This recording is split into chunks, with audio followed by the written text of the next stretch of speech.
किसान भाइयों, आज की इस वीडियो में हम बात करने वाले हैं मूंगफली के फसल के बारे में।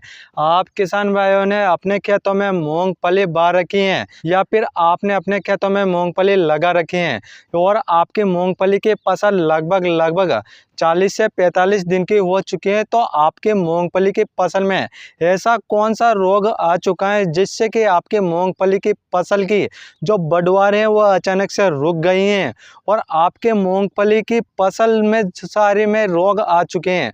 तो उन सभी के बारे में अच्छे से जानने वाले हैं और उस रोग को अच्छे से कंट्रोल करने के लिए फंगिसाइड और कीटनाशक उन दवाइयों को भी मैं आपको इस वीडियो में बताने वाला हूं। तो सारा सब कुछ जानने वाले हैं। उससे पहले यदि आप हमारे चैनल पर नए हैं तो आप सभी हमारे चैनल को जल्दी से सब्सक्राइब कर लीजिए, क्योंकि मैं आप सभी को अच्छी जानकारी इस चैनल के माध्यम से देता हूं और आप सभी को बताने वाला हूं कि अपनी मूंगफली की फसल में कौन सा रोग आता है और उस रोग को किस प्रकार से कंट्रोल करना है। तो अब चलते हैं किसान भाइयों अपनी मूंगफली की फसल में और मैं आपको बताता हूं कि अपनी मूंगफली की फसल में कौन सा रोग आता है और उस रोग के लिए आपको मार्केट से कौन सा फंगिसाइड का स्प्रे करना पड़ेगा और कौन सा कीटनाशक डालना पड़ेगा, तब जाकर आपकी मूंगफली की फसल में रोग अच्छे से कंट्रोल होगा। तो आपकी मूंगफली की फसल में इस प्रकार से यहाँ पर जो पीले पत्तों पर जो धब्बे दिख रहे हैं आपको, जो ब्राउन कलर के और काले काले, तो इनको लीफ स्पॉट बोलते हैं। इसको बोलते हैं किसान भाइयों टिक्का रोग, जो कि आपकी जो मूंगफली की फसल है तो इसके बढ़वार को कम कर देता है, जिससे कि आपकी मूंगफली की फसल में पैदावार में नुकसान देखने को मिलता है। तो आपको इस नुकसान से बचने के लिए आपको ऐसे कौन से फंगिसाइड इस्तेमाल करना पड़ेगा जिससे कि यह जो रोग है आपकी जो मूंगफली की फसल में टिक्का रोग, लीफ स्पॉट रोग, तो इसको आप किस प्रकार से कंट्रोल कर पाएंगे।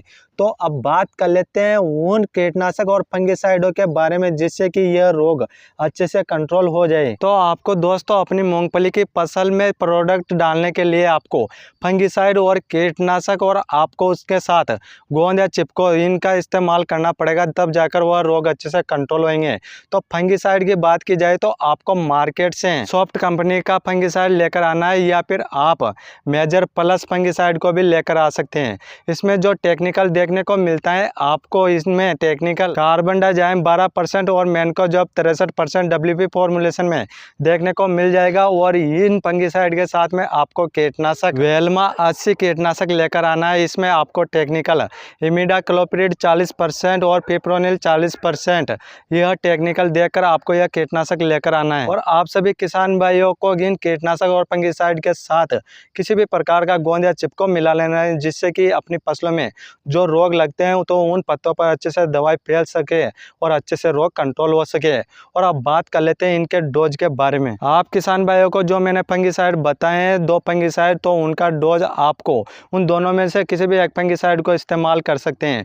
तो 15 लीटर का टंकी में आपको 30 ग्राम लेना है और आपको जो इमिडाक्लोप्रिड और फिप्रोनिल जो कीटनाशक आता है तो उसको भी आपको 25 से 30 ml डालना है और उसके साथ में आपको 8 ml आपको गोंद या चिपको मिला लेना है। जब आप इन तीनों को मिलाकर अच्छे से अपनी मूंगफली की फसल में स्प्रे करेंगे तो आपकी मूंगफली की फसल में जो टिक्का रोग है, लीफ स्पॉट रोग है, वो अच्छे से कंट्रोल हो जाएगा। और इस तरीके से मैंने आप सभी किसान भाइयों को बताया कि अपनी मूंगफली की फसल में कौन सा रोग लगता है और उस रोग को किस प्रकार से कंट्रोल कर सकते हैं। और यह वीडियो ज़्यादा से ज़्यादा किसान भाइयों को शेयर कर दीजिए, क्योंकि आज राजस्थान में जितने भी किसान भाई मूंगफली की फसल करते हैं या फिर खेती करते हैं तो उन मूंगफली की फसल में लीफ स्पॉट रोग या टिक्का रोग आने की वजह से मूंगफली की पैदावार कम हो जाती है और आपको नुकसान देखने को मिलता है। तो इस नुकसान से बचने के लिए आपको फंगिसाइड और कीटनाशक इन सभी दवाइयों का इस्तेमाल करना पड़ेगा, तभी जाकर यह रोग अच्छे से कंट्रोल होएगा। और आप सभी हमारे चैनल पर नए हैं तो आप सभी हमारे चैनल को जल्दी से सब्सक्राइब कर लीजिए, क्योंकि मैं आप सभी को खेती बाड़ी से जुड़ी जानकारी इस चैनल के माध्यम से देता हूँ। यदि आपका कोई क्वेश्चन या सवाल है तो आप हमें कमेंट कर सकते हैं, हम आपका कमेंट का रिप्लाई जरूर करेंगे। फिर मिलते हैं किसान भाई अगले नेक्स्ट वीडियो में।